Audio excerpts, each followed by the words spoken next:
you willing to put aside all speculation and announce to the people here that you are not running in 2020? No. Overall, wages are down. People are working longer hours for less money. Obama, these aren't illegal immigrants. African Americans being mistreated in society. Noting that world leaders laughed at President Trump. Thanks to the president's growing trade war. You know what it is? Our new slogan, 2020. Keep America great.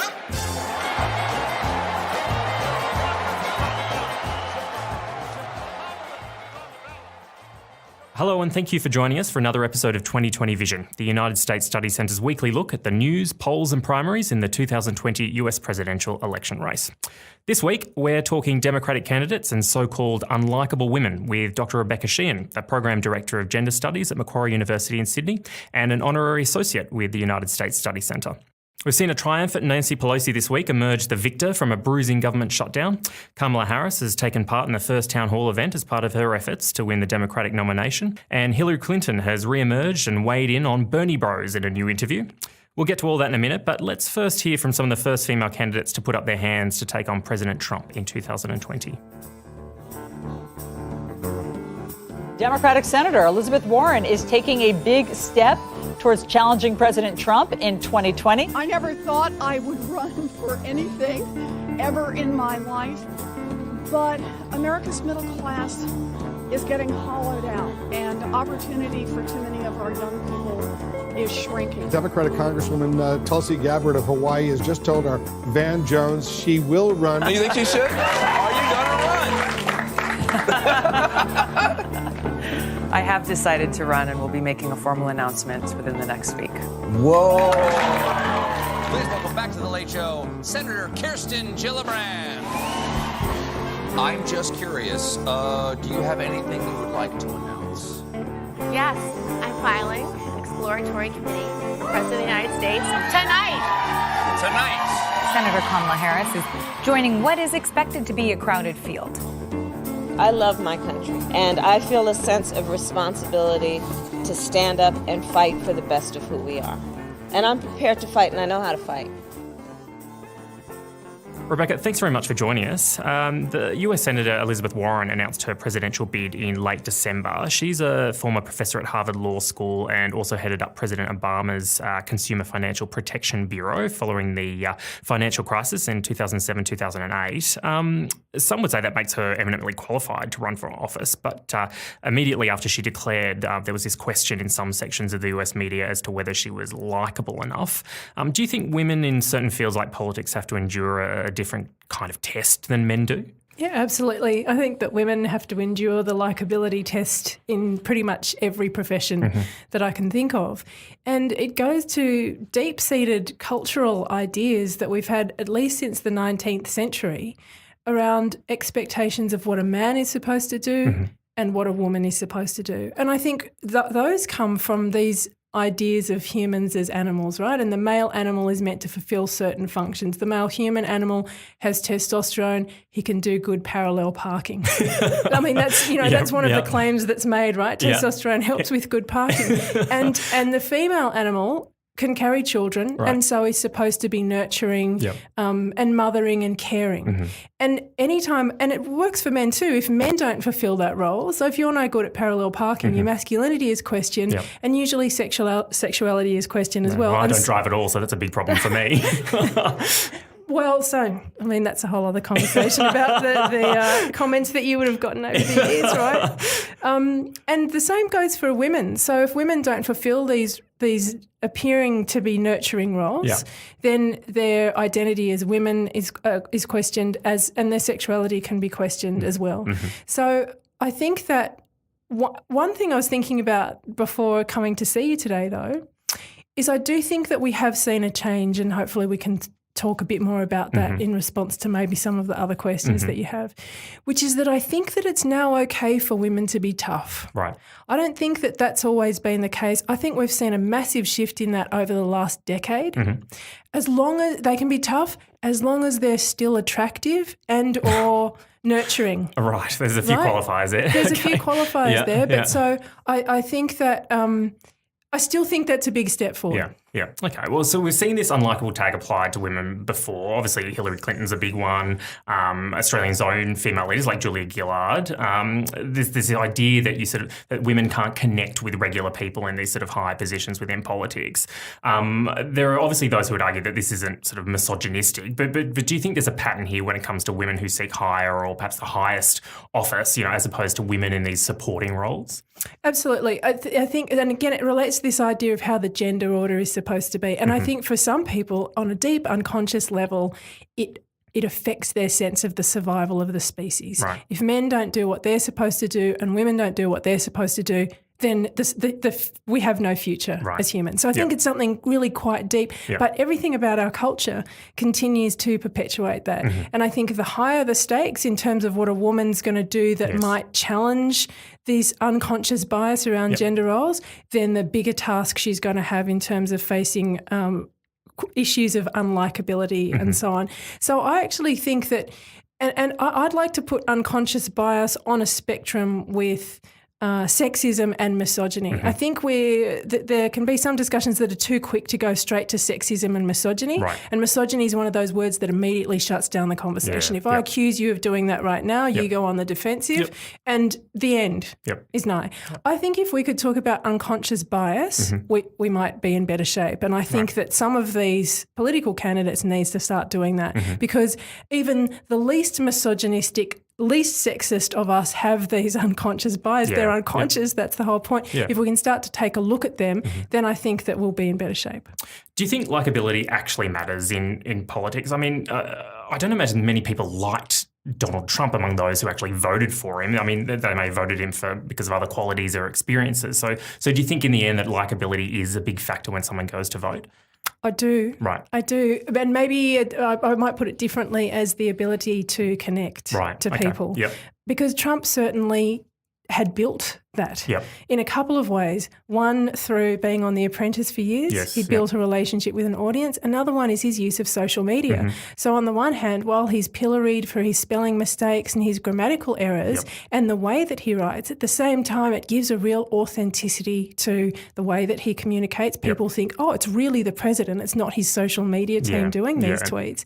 And it kind of replicates almost a evangelical relationship with God, right? A central tenet of evangelical faith is for the individual to have a direct relationship with God. And through social media, Donald Trump has been able to establish a similar kind of relationship with audiences.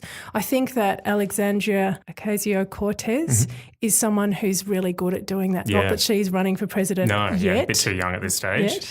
But I think that she's established a real authenticity to her social media voice in doing things like talking about her skincare regime on Instagram and posting the clip of herself dancing following the clip that was meant to embarrass her. I think, and in that, I hate to liken her to Donald Trump, but the common touch, right? The idea of someone who's an everyday person who just happens to be in politics. Yeah, it's obviously her. It's not her team tweeting. Right.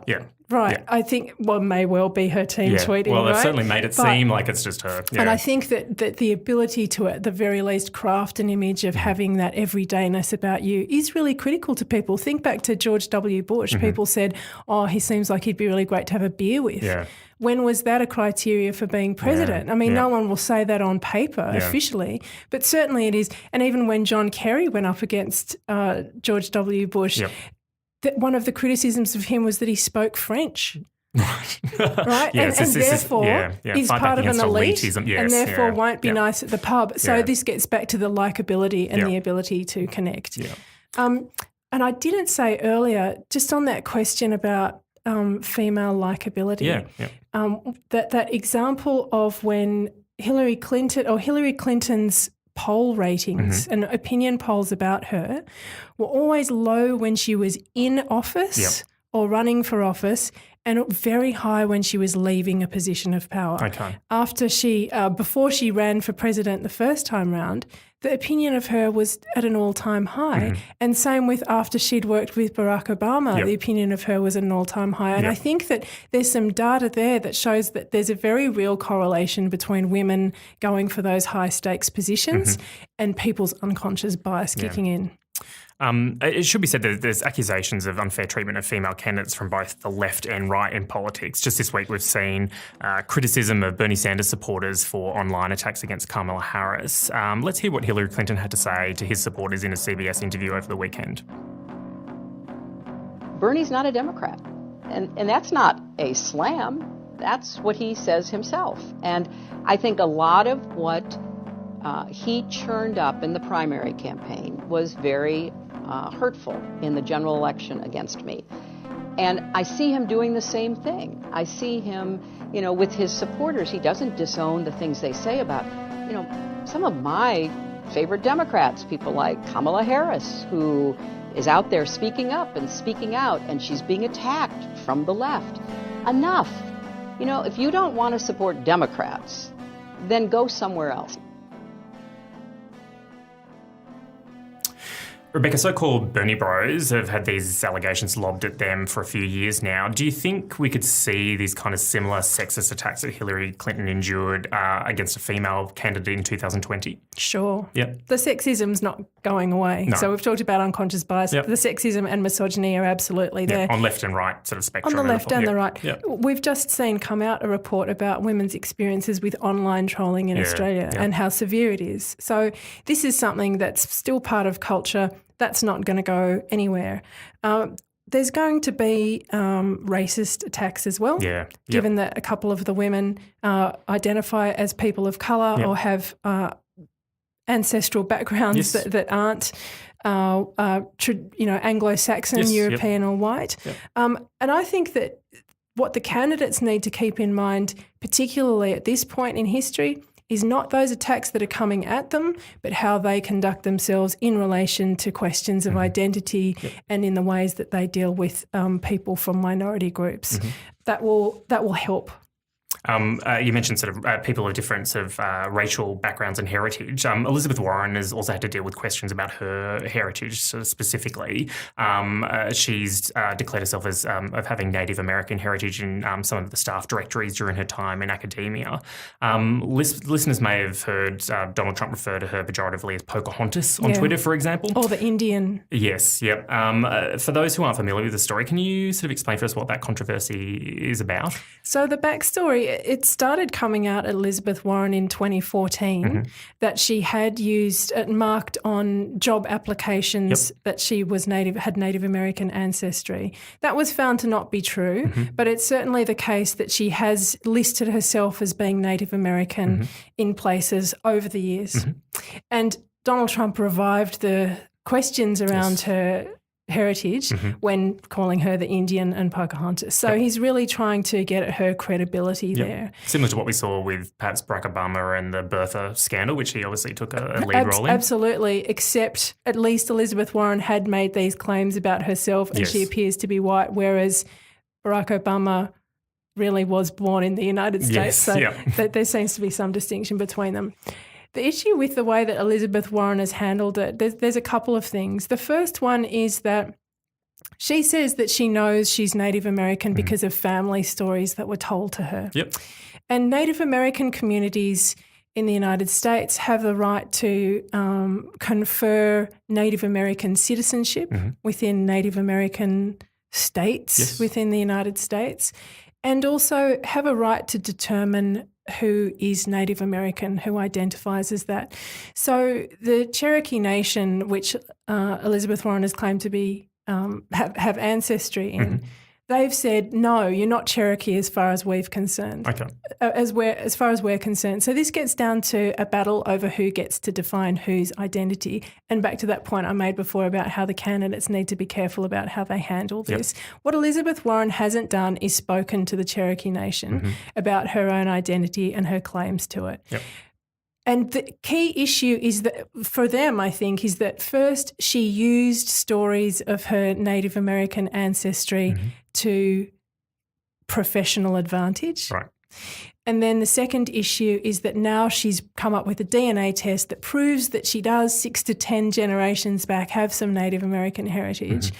And they're saying, well, now you're deferring to DNA testing, which is from white science that's been imposed on Indigenous peoples in order to make claims against them. Mm-hmm. And you're ignoring the way that we confer identity or the way that we understand identity. And I think she has refused to meet with them to have a conversation about this so far, as I understand it. Yep. And that's something to me, and clearly I'm not a politician, because it seems like a no-brainer. Yeah. Go and have the conversation as soon as possible and talk through how we, what's the right language here? Do I think she shouldn't be able to say that she's been told she's part Native American since birth? No, I think that should be okay. But respect, given the context of her being in such a position of power in American politics in relation to Native American communities, I think it's critical for her to take that very seriously and deal with it very sensitively. Okay. So far, we've seen mainly women putting up their hands for the nomination for president on the Democratic side. Is it safe to say the odds are, we're going to have a female candidate in 2020? Do you think that's a likely outcome? I really like to say yes. And I hope so, but I would be really surprised if we do. Okay. Oh, right. Okay. I'm surprised. I would be surprised because I still think we're not there yet. Yeah. I think we're having the conversation around Me Too, but that's been a deeply polarising conversation. I think it's driven some people and radicalised some people to say we really need to take a look at the way women are treated and we need to think differently about women, and it's driven other people to the opposite of this is an absolute outrage. Men are men, women are women. Women should just shut up and or they're liars. I think that the Democrats will be very careful after what happened with Hillary versus Trump. Even though we saw big wins from Democratic women in the midterms, which is a really positive sign, I still think it's going to be really hard to put a woman up against Donald Trump. I think that you could have a male candidate with a really strong female candidate as his vice president, a kind of dream team, and that would go really well. I hope I'm wrong. I would be so happy to be speaking to you in a few years and say I was totally wrong on that. You mentioned the Me Too movement. So movements like that and events like the Women's March really grew out of, or certainly blossomed after Trump's election. How do you think those movements might affect a 2020 campaign in ways that we didn't see in 2016? I think that's an interesting question because I get what you mean about Me Too growing out of or blossoming out of Trump. Because even though there are issues with these men that stand alone separate from him, I think that they also function as Trump by proxy. They couldn't get the president, so someone's going to have to go. That sounds more calculated than I mean it to sound, but I think psychologically there's a whole set of mechanisms that have been going on in terms of what needs to happen to change the day-to-day gender politics of American society. So I think that Me Too has influenced even the number of women who have come forward and said that they're going to run for president. So we're already seeing some of the influence of that there. I think that we're seeing the movement's effects. And again, it's not just the Me Too movement. I think that in a way, though, it's inseparable from Trump's election. So it's the response to the election of him and what happened to Hillary Clinton as well. Even people who weren't fans of Hillary Clinton, I think, saw there's some other layer of stuff that's going on here. That continues to be passed out. How much of it was unconscious bias, misogyny, sexism, we can't put our fingers on it exactly. But certainly people understand that was happening there. I hope that we'll see the media being more careful in the way that they talk about and present women. Back to this issue of unlikability. Often you'll see, if you have a look at the newspaper, whether you're reading a printed paper or seeing stuff online, an article about a female politician, have a look at the picture. So the article might say all the good things, or it just be, I'm going to report this as straight as I possibly can. It's going to be an objective reporting. And then they've picked one of the worst, most unflattering pictures they could possibly pick. So that pictures and the way that women get presented in various ways are used to present another kind of message that's at odds with what the text is telling you. I hope that we'll see more thoughtfulness around those kinds of issues. I remember when Hillary Clinton was running against Barack Obama, seeing an interview with her on Tyra Banks' show. And Tyra Banks had written questions from the studio audience on tissues for Hillary Clinton, and Hillary Clinton had to pluck them out of a tissue box in order to read them and then answer them. And on the one hand, I understood it as perhaps an appropriate gimmick to use in the context of that particular show and that particular audience. But I just thought, she's got to add that extra layer of time into her day of the way that she looks, as well as now she's got to deal with a tissue box and she's got to act like the tissue box isn't demeaning or offensive or feminizing or any of those kinds of things. Yeah. I hope that we'll see some more thoughtfulness around that kind of stuff from Me Too.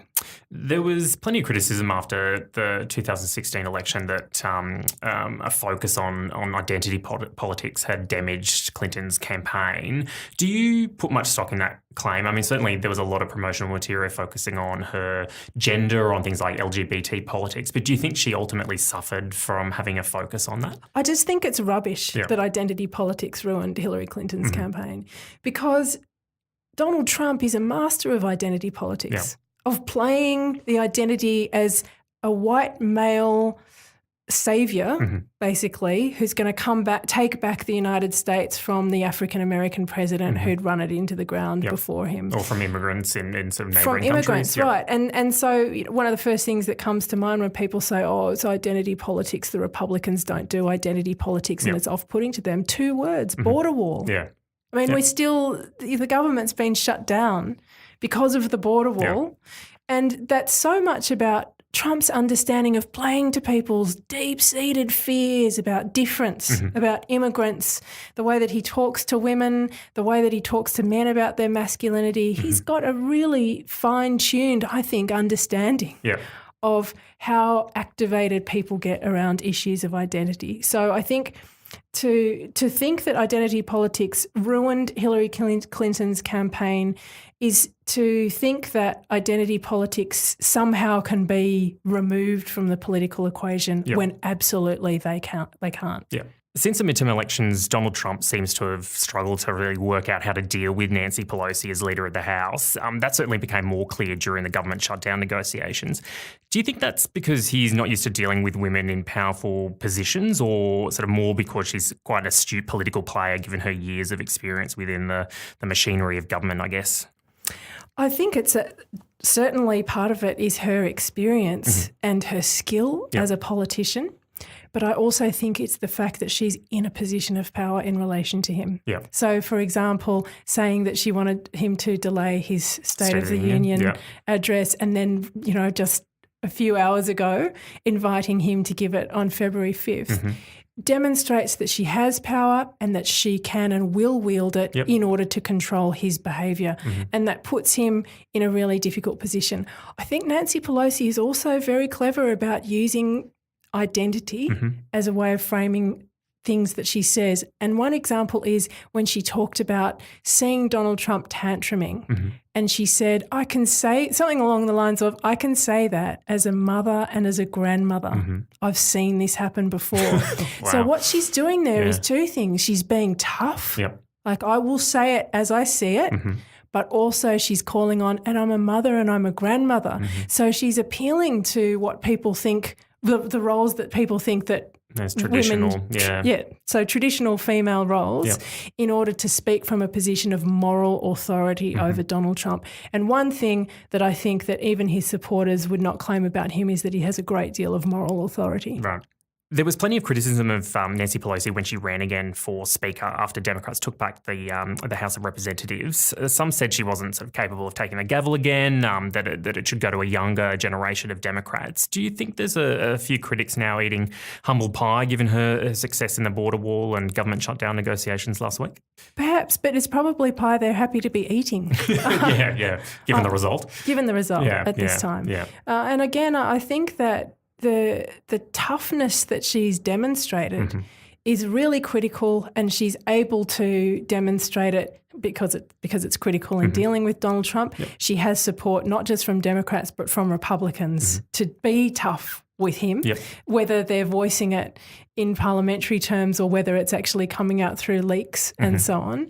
And I think popular culture has supported women taking a tough stance on things. So I was thinking about Katniss Everdeen in the Hunger Games movies or even Wonder Woman, that these women who still have feelings and romantic feelings and want to have families or be nurturing, but they have to take a strong position. I think there's a whole other conversation to be had there about the context of perpetual war that we've been living in since at least September 11, which has required more bodies to fight. And so it's okay for women to be tough, or there's a kind of unconscious maybe or conscious propaganda towards women need to be tough in order to fight. But I think that benefits the situation here. Yeah, that's a great place to leave it. This has been a fascinating conversation. Thank you so much for joining us. Drew. I hope you'll come back to us as the campaign rolls on. I'm sure we'll have plenty more to unpack.